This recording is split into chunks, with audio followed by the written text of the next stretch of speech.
Be ready. 5 seconds. Start. Honorable Speaker, I rise today to speak on a matter that is of great importance not only to the millions of government employees but also to the broader framework of our nation's development, the establishment of the 8th Pay Commission. This initiative holds profound significance in terms of ensuring fairness, equity, and long term sustainability in the compensation structure for our dedicated public servants. The role of government employees in our nation's progress cannot be overstated.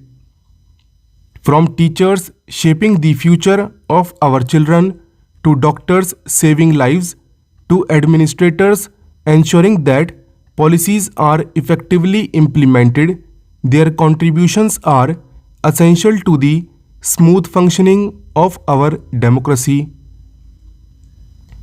It is only fitting that we as a country ensure that the financial conditions under which they work are conducive to their well being, dignity, and continued dedication to service. The need for a new pay commission has been long overdue. The last pay commission, the 7th pay commission, was implemented in 2016. Since then, there has been a significant change in the economic landscape.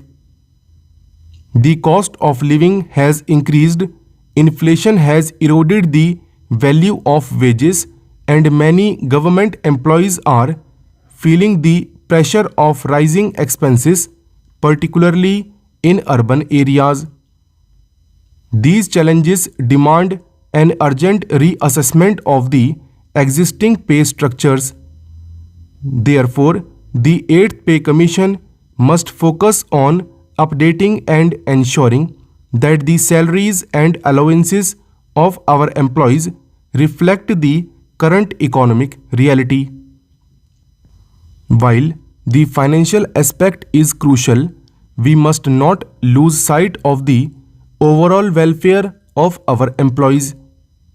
In addition to a pay hike, it is essential to consider aspects such as job security, career progression, and work life balance.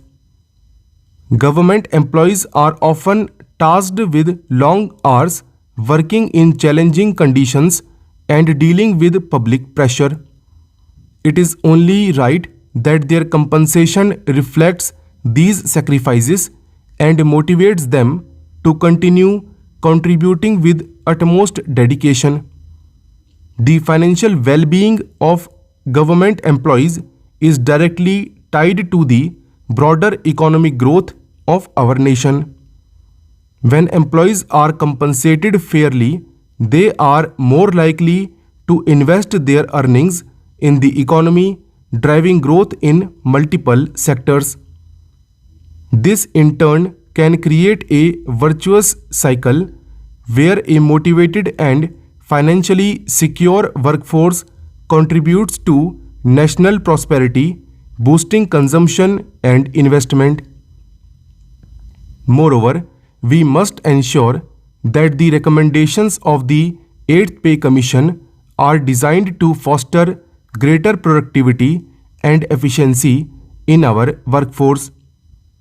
While compensation is necessary, it should also encourage performance. A system that rewards excellence and innovative approaches will inspire our employees to strive for higher standards, which will only benefit the public in the long run.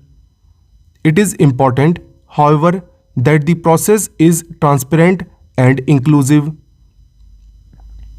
Employees, through their representatives and unions, should be given a voice in shaping the recommendations of the Pay Commission. This inclusive approach will ensure that the outcomes are fair and cater to the needs of employees across various departments and services. Furthermore, the 8th Pay Commission must not only focus on employees currently in service but also consider the concerns of retirees. Pensioners who have spent years serving the government deserve an update in their pensions to match inflation and cost of living increases. Their well-being in retirement is as important as the well-being of current employees, and we must ensure that the pension system is robust and fair. We must also keep in mind that the implementation of pay revisions can put a strain on government finances, and it is essential that we strike a balance. While we need to ensure that employees are compensated fairly, it is equally important that these adjustments are made in a fiscally responsible manner. The government should explore ways to optimize its administrative processes, reduce wastage, and ensure that resources are allocated efficiently to support the pay revisions. I strongly believe that a motivated and financially secure workforce is a critical asset for any nation.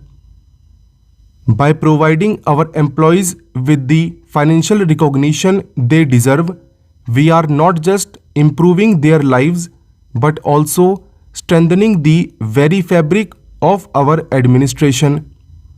With a solid and motivated workforce, our country will be better positioned to face future challenges, whether they relate to governance, social services, or national security.